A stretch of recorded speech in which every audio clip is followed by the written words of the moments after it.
The 6th ANZ Championship season passed off in Brisbane with the Queensland Firebirds up against the Southern Steel. In another Trans-Tasman battle, the Thunderbirds hosted the Central Pulse in Adelaide, while the third match of the Sunday triple header was an all-Kiwi affair in Nelson, with the Tactics against the Waikato Bay of Plenty Magic. Monday night netball got underway in Auckland with the Mystics taking on the Vixens, while the round closed out with the Fever against the Swifts in Sydney. Let's wrap up all the round 1 action. The Queensland Firebirds played host to the Southern Steel in the 2013 season opener in Brisbane.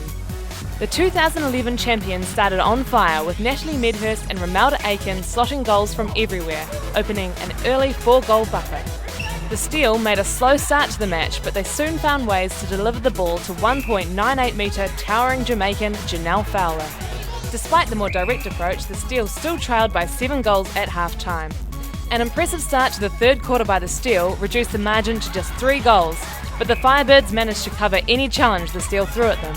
The Firebirds continued their dominance in the fourth quarter, pushing the final margin to 9 goals, pleasing captain Laura Geitz. We're such a young side and we've got so many inexperienced heads out there, and I was just so impressed with their composure today. They look like they've been playing in this competition for years. So the way they were feeding that ball into Romelda, it's a tough job, and they were just nailing it. So the attack end looked amazing, mid-court perfect, and lots of work to still do in defence. But I think we're a real team to be reckoned with this year. The Thunderbirds hosted the much-hyped Central Pulse in Adelaide to open their campaign, and were looking to get off to a winning start. The locals didn't have it all their way though, with the girls from Wellington challenging the 2010 champions. The Pulse, led by shooting pair Caitlin Thwaites and Donna Wilkins, helped their side to a 2-goal quarter-time lead. After a frenetic second quarter, mostly controlled by the Pulse, the locals clicked into gear, scoring 6 of the last 7 goals to head into the long break with a 23-21 advantage. Defence wins championships, and the Thunderbirds' full-court third-quarter defensive effort restricted the Pulse to just 5 goals. The Thunderbirds piled on 13 of their own, 8 of those from Jamaican import Carla Borrego. The Pulse fought back strongly in the final quarter, but it was too little too late, with the Thunderbirds running out victors 49-42. I thought we were a little bit slow off the mark to stick to what we really had as our game plan, and that kicked into gear in the second quarter.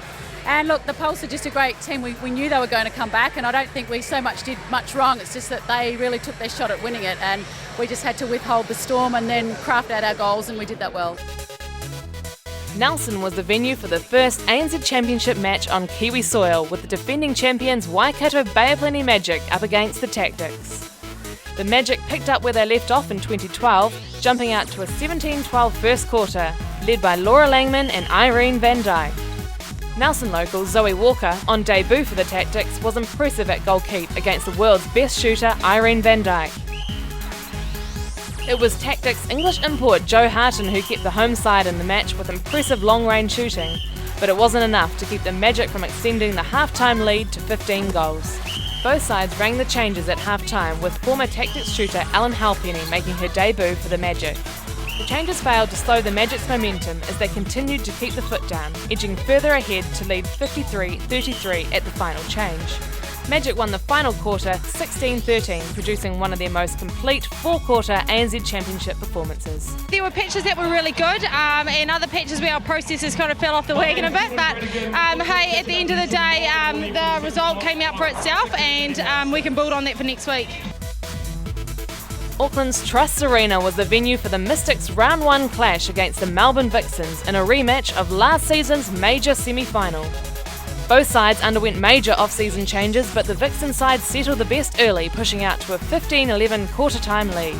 The Mystics fought back in the second quarter, mostly thanks to perfect shooting from Catherine Latu, who netted all 9 goals, helping the Aucklanders claim the quarter by a single goal.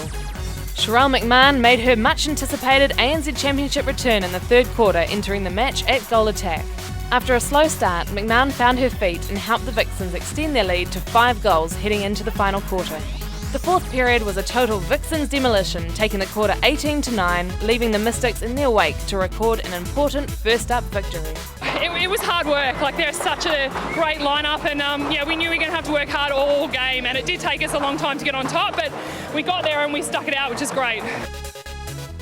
The Swifts hosted the Fever, and a near-capacity crowd were on hand to see the home side produce one of their most complete first-quarter performances in the ANZ Championship.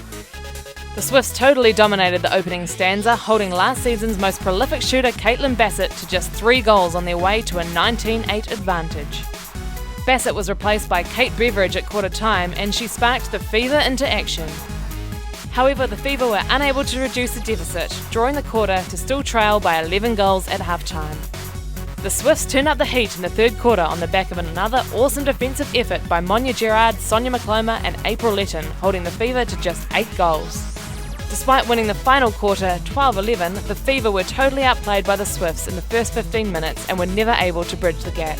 I think the last year we had a really bad start to the season, so to get up against a Fever who are a quality side, we knew they were going to be tough today, and I'm really proud of the girls. We had some new faces out there and it's just excellent to see. It's really exciting.